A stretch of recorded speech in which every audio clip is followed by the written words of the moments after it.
제2차 세계대전이 끝나자 약소 국가들은 너도나도 민주주의, 민족주의 하면서 환호했다. 민주주의는 일반 민중이 주인이 되어야 하는데 그 민주주의 대상인 민중이 너무나 목매하면서 어떻게 민주주의를 할 수 있을까? 일제가 남기고 간 한반도에서도 예의는 아니었으니 일제강점기에 중국 상해에서 임시정부를 수립했을 때만 해도 당시 민족주의 지도자들은 문명자들이 아닌 지식인들로서 구한말 한학파와 미국, 일본, 러시아로부터 지식을 습득한 지도자들이었다. 이들은 미국에서 미국식 민주주의 교육을 받은 이승만, 안창호, 박용만이 있는가 하면 일찌감치 일본 침략 초기에 중국으로 망명한 김구가 있었고, 한일 합방 후에 일본 도쿄에서 식민지 교육 속에서 민족 의식을 키웠던 시니키, 조병옥, 중국 만주를 거쳐서 한참 공산주의가 판을 치던 러시아로 망명했던 이동희 같은 인물들은 임시정부를 통해서 제각각 민족주의자들을 자처하면서 독립운동을 할 수밖에 없었다. 당시 한국 민중은 대부분이 문맹 상태였기 때문에 이들을 상대로 그러한 운동을 효과적으로 수행하기 위해서는 한계가 있었던 것이다. 안창호가 주장한 무실력행 같은 것도 민족 실력 양성을 목표로 하는 것이었지만 일제하에 문맹 상태하에 민중으로 실력을 키운다는 것은 막막한 것이었다. 민족주의, 민주주의, 사회주의 운동은 먼저 해결해야 할 과제는 무지몽매한 민중을 스스로 느끼게 하고 의식화하기 위해서는 문맹부터 타파해야 되는 결론에 도달한 것이다. 그러나 고국 한반도의 사정은 그렇게 좋은 것은 아니었다. 전통적인 한문은 특수층만 아는 유일한 문자였고 식민지 인지하에서 학교에 가면 일본어로 교육을 받아야 했으므로 한자, 일본어, 한글이라는 매체는 식민지 민중에게는 사치스러운 존재였을 뿐이었다. 그런데 그 사치스러운 그 글을 먹고 살기 위해 바빠 배우려 하지도 않았던 그 문명이라는 것을 어떻게 극복해 나갔어야 했을까? 일제하 1930년도 일본의 조선 총독부 국세조사에 나타난 한국인들은 거의가 문맹 상태로 그야말로 난 놓고 기억자도 모르는 눈뜬 장님이라는 이나 다름없이 자기 이름 석자도 제대로 쓸 줄 모르는 사람들이었다는 것이다. 그러면 왜 일제하에 우리 민족은 문맹 상태에 빠졌을까? 그것은 뻔하다. 조선왕국 500년 문화라는 것이 양반 쌍놈 사회로 양반이라는 특수층의 전유물이었기 때문에 일반 쌍놈이라고 부르는 평민에게는 글을 배울 필요성이 없고 농민들은 논밭에 나가 일만 하는 전 국민의 90%가 문맹자였다고 알려져 있다. 그것이 한일 합병이 되면서 일본은 한국인들을 마음대로 부려먹으려면 만만치 않은 지식인들을 억제하고 소위 우민화 정책으로 한국인의 혼을 말살하기 위한 새로운 교육이라면서 종국에는 창씨 개명 등 극단적인 일본 동화 정책으로 끌어가고 있었던 것이다.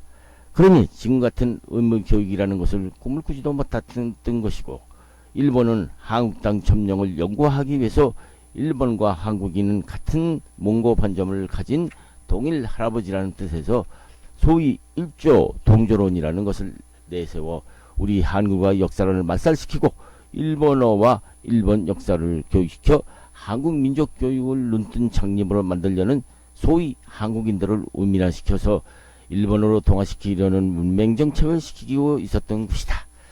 일본은 당시 한국을 식민지가 아니고 새로 편입된 일본의 일부라고 하면서 한국인과 한국 땅은 이제 일본 천황을 중심으로 똘똘히 뭉쳐야 한다고 하는 것이었다. 어쨌든 일제하에 한국 민족들은 93%가 문맹 상태였고 특히 여자들은 98%가 문맹으로 알려져 있다. 그래도 해방 직후 한국인 문맹률은 70%로 알려진 것은 일제강점기인 1920년대부터 개신교, 천주교, 천도교, 불교 등에 얻고 각종 계몽운동을 전개하면서 문맹 대치운동의 덕분이었다. 미국에서 민주주의 교육을 받은 이승만은 미국에 있을 때부터 한국이 독립되면 반드시 민주주의 국가를 세워야 한다고 미국 내 각 교포 교회에서 설교를 할 때 강조해 왔었다. 이승만이 그토록 민주주의 국가를 강조한 것은 구한말 한국이 일본에 먹히게 된 것이 어디까지나 한국 국민이 일본보다 무지몽매하였기 때문에 당한 것이라는 소신 때문이었다. 그런데 해방 직후 귀국한 이승만에게 나타난 것은 문맹률 70%의 무지몽매한 그가 말하는 불쌍한 백성들 뿐이었다. 일부에서는 조선 왕조 70%의 무지몽매한 국민들을 가지고 이승만이 주장하는 민주주의를 과연 해나갈 수 있느냐면서 일부에서는 조선 왕조 양녕대군파 왕조피를 받은 이승만에게 조선 왕조를 부활시키면 어떠냐고 기도하는 사람도 있었지만 이승만은 단연코 앞으로 대한민국은 민주주의 정치를 하지 않고는 생존할 수 없다고 단언한다. 민주주의 비현실적이라는 유혹을 단연히 물리친 이승만은 이 땅에 민주주의를 하려면 이 나라 백성들이 어서 문명을 타파하고 스스로 나라의 주인이 되어야 한다고 역설한다. 이승만은 그 첫 발걸음으로 초등학교 의무교육을 강력히 추진하라고 명령한다. 그런데 오비 일학이라 1950년 6월 25일 6.25 사변이 터지자 전 국민의 문맹 퇴치 결심은 물 건너 가는가 했다. 그러나 이승만은 전쟁 중에서도 피난 정부에서 문교부 장관에게 앞으로 6년 계획을 세워서 의무 교육을 100% 완수시키라고 강력히 지시한다. 여기서 피난 천막 학교가 세워지었다. 피난 임시 수도 부산에서는 서쪽에 있는 보수산 산꼭대기에 천막 학교가 세워지었고 국군과 유엔군이 지나갈 폐허에서도 피난 학교부터 먼저 세우라고 지시해서 전시 중에 엄청난 학교가 불어났던 것이다. 국민학교 의무 교육뿐만 아니라 중등학교도 유엔군과 국군이 거쳐가는 도시마다 있던 기존 학교는 국군과 유엔군에 징발당해서 교실이 없는데도 불구하고 어디든지 노천교실, 천막교실을 만들라고 지시한다. 고등학교가 없고 중등학교만 있을 때이지만 이승만 대통령은 전쟁 중 세계에서 사례가 없는 전시연합대학이라는 것을 세우게 하여 부산 보수산에 있는 피난 서울대학이 있을 정도였다. 이 대통령은 특히 1954년부터 1959년까지 6년 동안을 교육 입국 6개년 계획을 세우라고 문교부 장관에게 지시하고 학령아동 96% 취약아동을 목표로 한 의무교육을 실시하게 한다. 특히 이 대통령은 무너지고 파괴된 서울시가지를 복구하려면 전문 기술 인력이 필요하다면서 피난 연합대학을 다니는 학생들에게는 전후 복구의 원동력이 된다면서 지금같이 흔해 빠진 대학이 아닌 때였던 만큼 엘리트 연합대학 학생들에게 재학생 중에는 병역을 면제 또는 병역 유예를 해주고 특별 지시까지 하였던 것이다. 이승만의 교육 입군 소신이 빛을 보게 된 것은 훗날 이 나라의 산업화와 민주주의 원동력이 되었음은 두말할 필요가 없다. 1960년 4.19가 일어났다.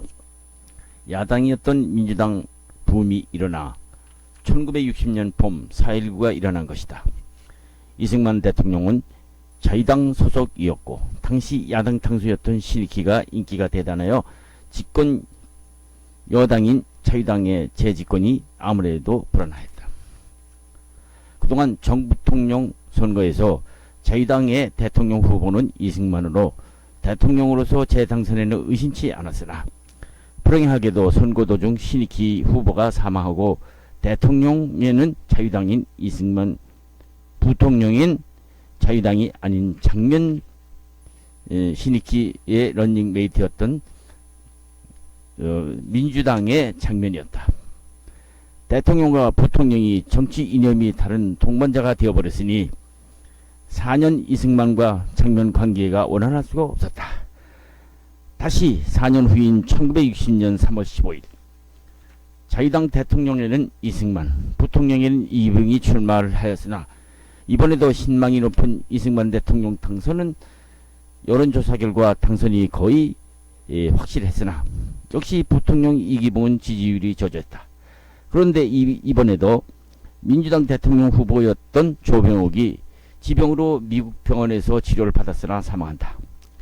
부통령은 작년 부통령 후보가 또 당선될 가능성이 농후했다. 자유당에서는 대통령 이승만의 당선은 이번에도 확실시 되었으나 역시 부통령 이기붕이 여론조사 결과 당선 가능성이 없었다. 그런데 이때부터 부통령 이기붕은 꼭 당선시키려는 자유당 강경파들이 각 도지사, 경찰, 군대 등 국가기관을 이용하여 투표 과정에서 3인조, 4인조라는 공개투표와 대리투표, 투표함 바꿔치기 등으로 개표 과정에서도 투표함을 갖다가 바꿔치는 무더기 대리투표 등 부정선거를 자행, 분노한 시민 학생들의 저항이 쏟아져 나왔다.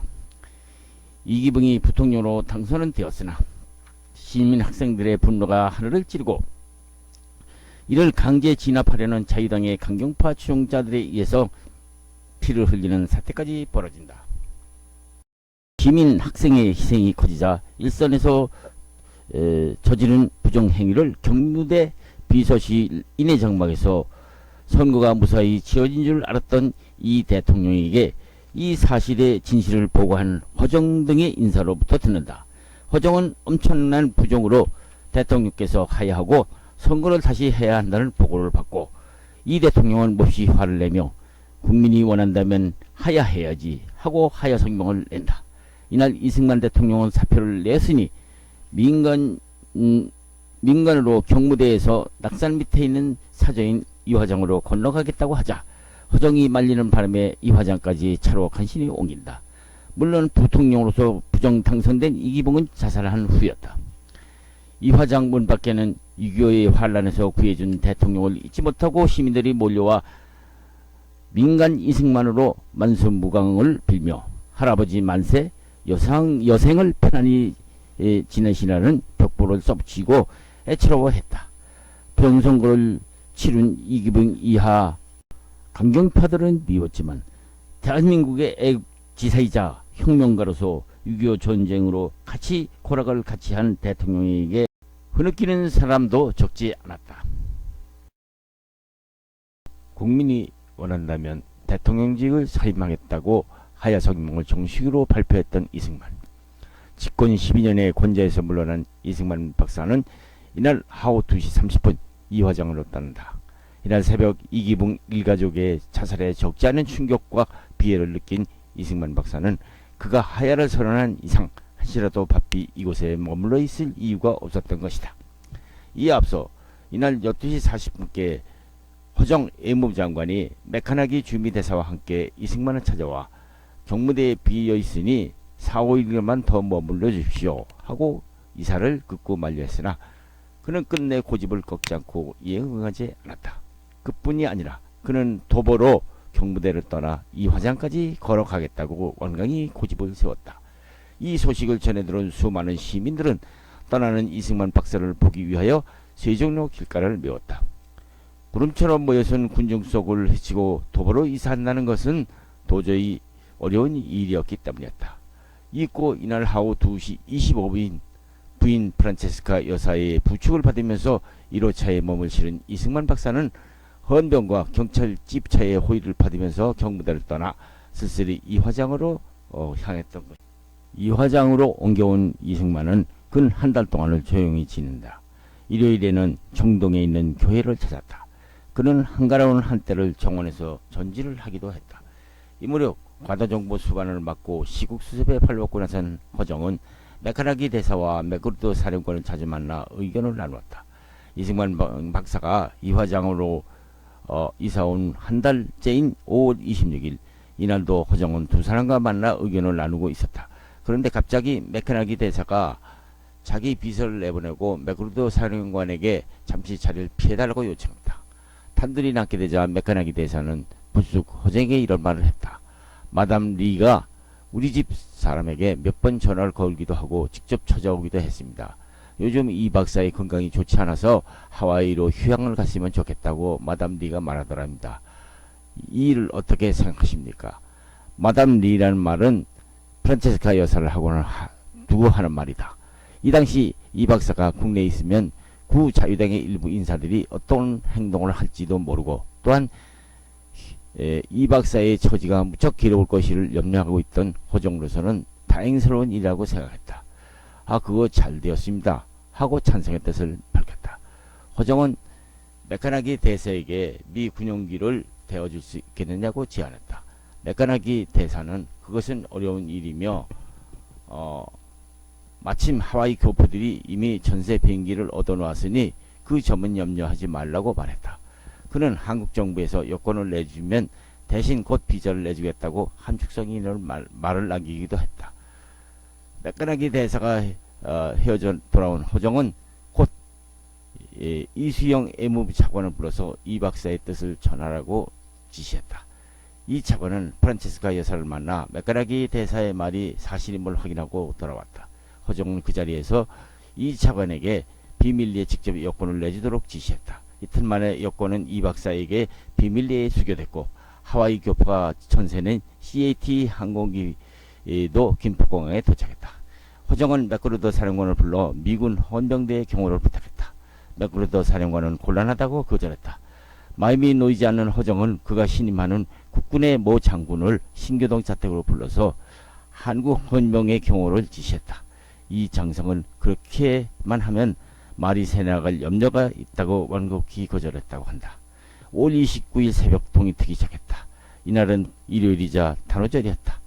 시민들은 깊은 잠에서 깨어나지 않는 조용한 아침이었다. 허정은 이수영 차관에게 이 화장으로 가서 이 박사 내일을 모시고 나오도록 지시하고 그는 직접 김포공항으로 나갔다. 이른 새벽이어서 공항 직원들은 아직 일어나지도 않았다. 이 시각에 이수영 차관은 자가용 2848호 지프차로 이 화장에 도착 총총히 안으로 들어갔다. 아침 6시 50분께 이 차관이 딴 지프차가 선대서고 그 뒤에 이승만이 탄 찬 승용차가 뒤를 따랐다. 이승만은 오른편에 앉고 그 왼편에 프란체스카 여사 그리고 운전수 옆에 전 경무대 수행 계장이었던 김창근 경감이 타고 경호했다. 이 화장 정문을 조용히 빠져나온 차들은 서울대 미술대 앞을 지나서 원남동 안국동 내거리를 전사같이 달리고 중앙청 앞을 꺾고 세종로 내거리를 빠져서 서울역을 지나고 한강을 지나 김포과도로 접어들었던 것이다. 그동안 누구의 제지도 받지 않았다. 이윽고 이 박사를 태운 승용차가 새벽에 어둠을 뚫고 김포공항에 도착한다.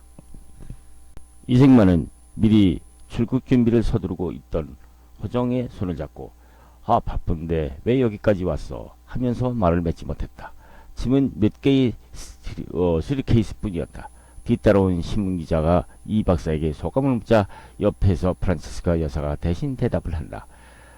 대통령께서는 한국 국민을 사랑하고 있습니다 하고 대답할 뿐이었다.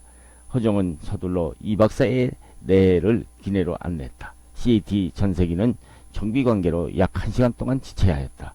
넓은 비행기 안에는 그동안 이 박사의 내와 허정이 묵묵히 앉아서 정비가 끝나기만을 기다리고 있었다. 잠시 후 출발 준비가 끝났다고 알리자 이승만은 허정을 바라보며 난 하와이에서 잠시 쉬고 아이크가 오기 전에 돌아오겠소. 허정은 대답했다. 몇 마시고 푹 쉬고 오십시오. 이 말이 정든 고국을 떠나면서 마지막 오가는 대화였던 것이다. CAT 사발기는 정각 8시 45분에 활주로를 벗어나서 서서히 움직이고 곧바로 하늘 높이 날아갔다.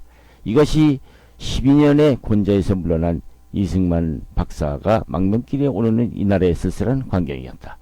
이 박사를 떠나보낸 허정의 내각수만은 곧 바로 공무실을 통해서 이승만의 출국을 발표했다. 국회와 언론까지 국민은 한동안 이 박사의 출국 문제로 논란을 벌였었던 것이다. 젊은 시절 이영만리 이국당에서 조국 독립을 위해 투쟁의 생을 살아가야 했던 그 13살의 친자식을 돌보지 못해 사생활조차 버려가며 세계 각지를 누비면서 이 나라의 독립을 주장했던 그 해방되어 고국에 들어와 보니 국내는 완전히 공산당 행세를 하지 않으면 지식인이란 딱지를 붙일 수 없었던 여건하에 대한민국 정부 수립을 위해 헌신했던 그 조선왕조 시대와 일제히 지주와 소작 등 고질적인 토지 문제로 고통을 받고 있는 농민들을 위해 과감한 토지 개혁을 실시했던 그리고 6.25의 환란을 당하여 적수공권의 빈손으로 유엔의 협조를 받아서 공산 침략을 막아내면서 끝까지 남북 통일을 외쳤던